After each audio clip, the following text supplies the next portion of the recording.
Hello everyone, welcome to Marlin Chess Kids. Today I'll show the gameplay by Hipolito and Augustin, and this beautiful game complete in only 26 moves. And let's see how the game play.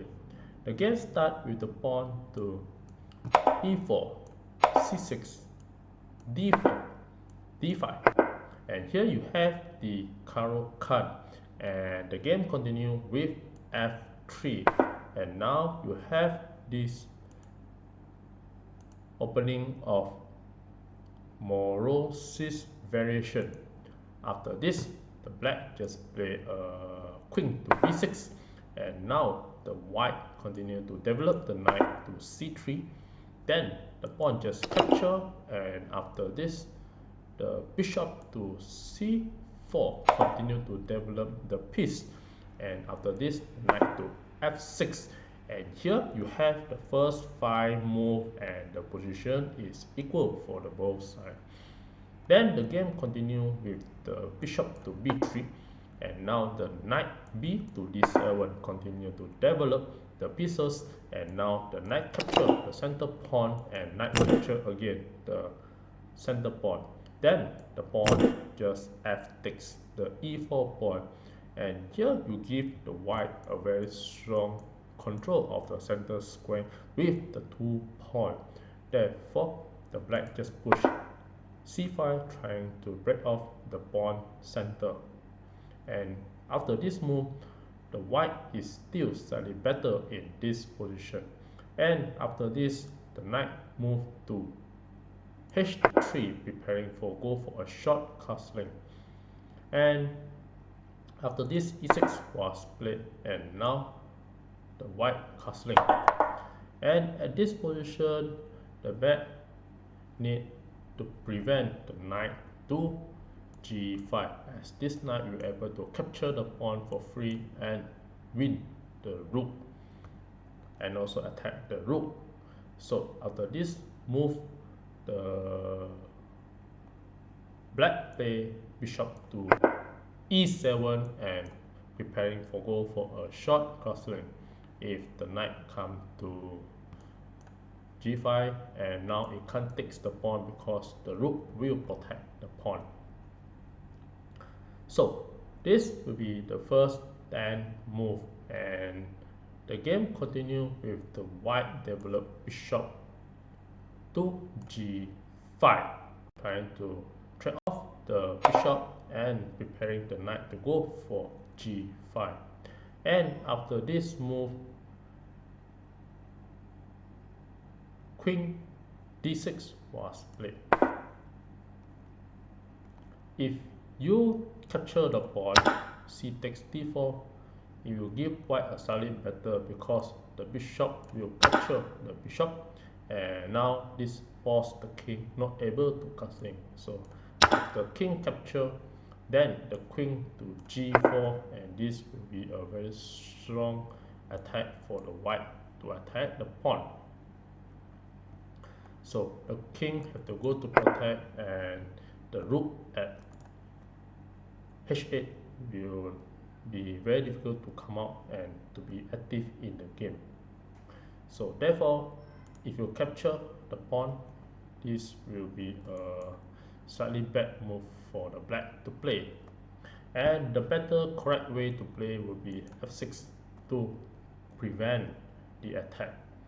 So for example, if you play f6, then the bishop can move away, such as move to bishop e3, and after this, then you can just capture the pawn, then later you can just go for a short castling. So in the actual game, queen d6 was played, and this gives white a better position, because after this move, c3 was played, and now with the idea trying to win with pawn to e5 and attack the queen, and also the bishop can attack the bishop. So in this game, the pawn capture, and now the pawn will capture it back. Then f6 was played, trying to chase the bishop away, and now the white bring the bishop to e3, and this will be one of the very strong move because you have the idea to attack the pawn at the bishop, and also you can move the knight to f4 and attack the pawn. So you have two pieces to attack a pawn. So after this move, g6 was played, and now knight to f4. So this will be the critical path in the game for the knight to play from h3 to f4, then to d3, and finally the knight will place a very nice position in the e5. So after this move, the black play knight to f8, and now the white just bring another rook into the center of the board to the c1 file, and this rook will try to control the c file. So after this, bishop d7 was played, and now the knight to d3, trying to goes to c5 and attack the pawn as well. So, and also it allowed the pawn to continue to attack. So after this, f5 was played, and now the knight to e5 was played, and here the bishop to b5, trying to attack the rook. After this, e takes f5, and this is a sacrifice of the rook, and with this sacrifice, then the queen takes back the bishop, and after this the knight just develop to d7. So let's see after this sacrifice, and if you capture the pawn such as e takes f5, then this will be a winning for the white, because the queen can come to b5, and here you have the continuous check, and the knight is control the two square. So if the king move to d8, then the knight can just goes to f7, and it will be a nice knight checkmate, and also attack the queen, control the file by the queen, and control the file by the rook, and you can see this is one of the beautiful checkmate. And back to this position.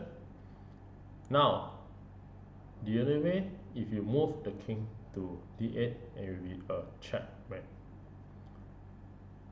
And if you move the knight to block it, knight to d7, then the bishop will continue to check at f7. And now if the king move to f8, then the d8, then the queen will just capture b7 pawn, and the queen also attack the rook. And if your rook move to c8, you have a very simple checkmate with the queen takes, and it will be a checkmate, and it was protected by the rook. So back to this position, if you move the rook to b8, then the knight will continue to attack knight to c6 and check the king.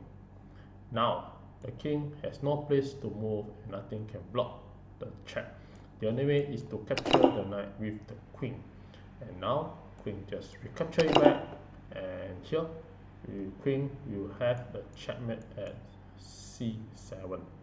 So if you move the bishop away, such as h4, then the bishop will go to e6 and continue to attack the knight, will be a checkmate.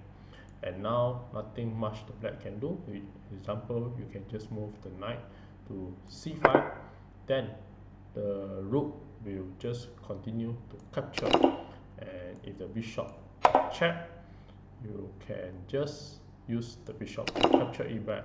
And if the king move to e7, then the queen can just goes to c7 or d7 to check.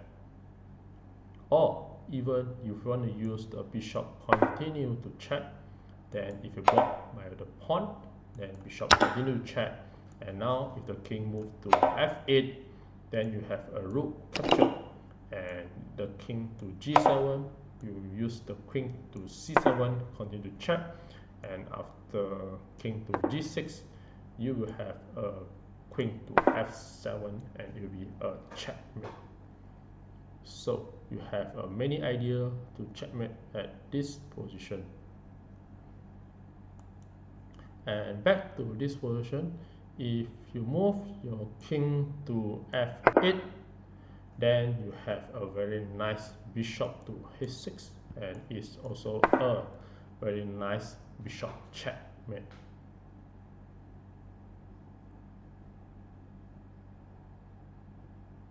So back to this bishop, queen check, and back to this position. If you use the other pawn to capture, such as pawn g takes f5, then the game will just continue with the attack, such as a bishop check. And after king, if your king move wrongly to a d8, then you have a knight checkmate. And if you move the knight to block the check, then the bishop will just continue to capture. After queen capture, then knight will capture, and at this position the white will be clearly winning. So if your king capture, then the queen continue to check. This check will try to attack the king, attack the pawn. And if your king move to d6, then the bishop will continue to check and pawn block. Then the queen continue to capture and check the king. And if the king move to d7, then the rook will continue to check. After king to d8, then queen will just capture the bishop, and it will be a checkmate. So this sacrifice will have many threats for the white to play, and it's a very powerful move from the white. So after this move, the black move knight to d7, and the game continue with pawn takes g6. After this, the pawn h capture back again, and here the bishop to a4, trying to attack the knight, the pin knight with the knight and the bishop. After this, the rook just goes to f8, trying to attack the queen. And now the queen just move to d3, and you have the idea to attack the pawn as well, and you can check the king. So after this move, the rook just block, rook to f5 to block it, and here the bishop just capture the knight and check the king. And here the black play king to d8. After this, the queen goes to b3, and here the idea for the white is very amazing. After this move, the white trying to attack the pawn at b7, and you're going to win the game. So after this move, the black just protect by playing rook to b8, and after this move, this is one of the moves that can prevent the check. But in the actual game, the white made another brilliant move. I give a couple of seconds to figure out what is the white brilliant move at this position.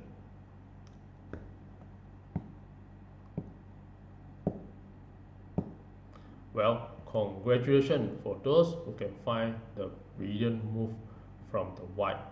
And in the actual game, after this move, the white made another brilliant sacrifice, and using the queen takes the pawn at b7, and after capturing, you can see that it will be able to checkmate in the about 19 move. So after queen takes the pawn, then the black resign the game at the move 26. And if you want to continue the game, such as if you use the rook to capture, and you have a rook to c8, and this is a very nice checkmate. And back to this position, after the capture of the pawn, the rook cannot capture back the queen, and if you move something like bishop to g5, then the knight will continue to check the king, and also will be able to win back the rook. Or you want to choose to attack the bishop and check, and this also possible to play. So let's say if you move the knight to c6 and check the king, and now again there's nothing can block the check, therefore the queen have to capture the queen, and after capture, now you can just use the bishop to check again the king, and again nothing can block the check, and the other way is to use the rook to check. Then the queen will just capture the free queen, and at this position the white is winning and will be able to mate in 11 move. So if you use the rook to capture the b2, then the queen will goes to c8 and check the king. After king to e8, then you have a queen to e8 check, and now if the king to f6, then you have the queen f8, and this will be a nice checkmate. And if you move the king to d6, and the queen will just capture the pawn, and it will be a checkmate as well. So back to this position.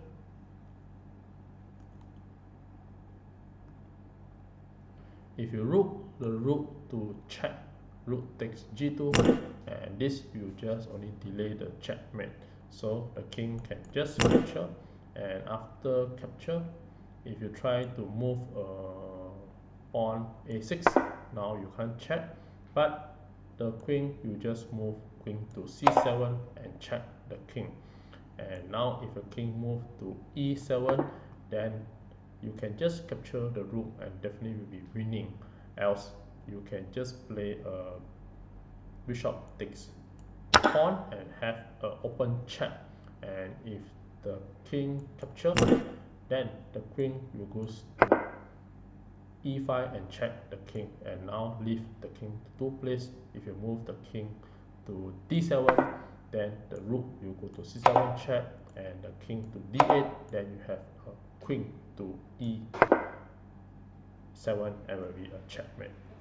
Same as it goes if your king goes to f7, then the rook will just continue to check, and now you have a 2 place, such as if you move the king to f8, then you have a backline checkmate with the queen. And if you move the king to g8, then you have a queen to g7 and checkmate. So overall, this game, the nice and amazing move will be the pawn sacrifice. The sacrifice of the rook at this position by using the pawn. And the next one will be the queen sacrifice at this position. And with this very nice move, it able to checkmate in just less than 30 moves. And with this, thank you.